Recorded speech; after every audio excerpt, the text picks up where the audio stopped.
Your ex would rather see you homeless than successful. In a way, totoo yun.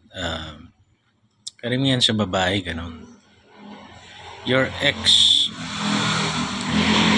would rather see you homeless or nakakulong.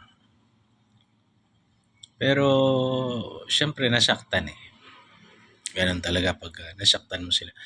Pero in our case naman, like in my case, bilang lalaki din, ako kahit nasaktan ako, I always pray for my exes.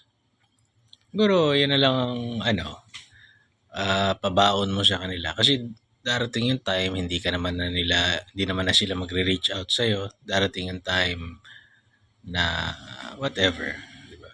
Hindi ka na makakatulong sa kanila. There is no looking after na, di ba? Pero ako kasi, I always pray sa kalagayan nila maging mas maayos.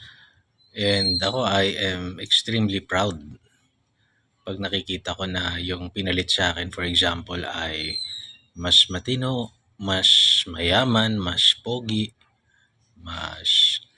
and makabuo sila ng family na, kasi yun ang pinakamahalaga eh. Nung araw, when you're younger, puro titignan mo lang status, itsura, pera. Pero pagka nagkakaedad ka na, nakikita mo ay ang mga successful pala yung nagkaroon ng families. So, merong magmamahal sa kanila, meron silang tahanan. So, yun ang pinagdarasal ko para sa kanila. Ako lang naman yun. Hindi naman siya mabait ako, kaya lang nakasama mo sila eh. Merong portion ng buhay nila na nilaan nila sa iyo eh. Bagamat sa tingin nila pagkakamali yun or what. Pero I think the mindset should be hangarin mo yung mabuti para sa kanila. Kung sakaling tinarantado ka nila, hangarin mo yung mabuti para sa kanila para hindi na sila magtarantado ng iba. Diba?